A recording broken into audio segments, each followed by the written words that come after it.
Comme vous pouvez constater, on obtient, lorsque le ventilateur tourne à pleine puissance, une tension aux alentours de 2,5 V.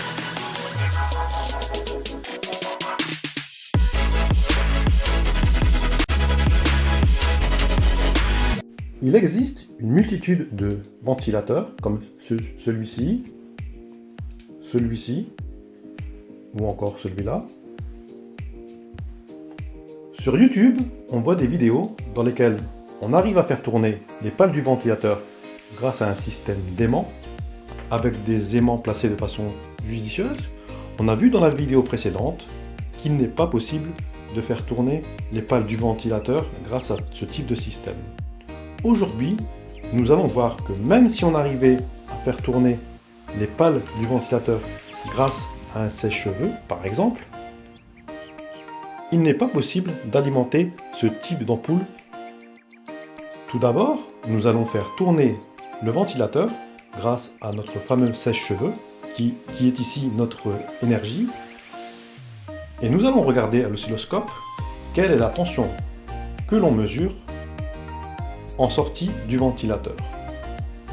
Comme vous pouvez constater, on obtient, lorsque le ventilateur tourne à pleine puissance, une tension aux alentours de 2,5 V. On voit que le signal n'est pas purement continu, on voit qu'il y a une petite composante alternative. Mais en tout cas, d'un point de vue énergie, la tension que l'on retrouve est de 2,5 V. Maintenant, vérifions avec un multimètre quelle est la tension que nous avons aux bandes du ventilateur. Vous voyez, lorsque le ventilateur est relié à notre multimètre, on valide que la tension de sortie est aux alentours de 2,5 V. 2,5 V est une tension qui est relativement faible.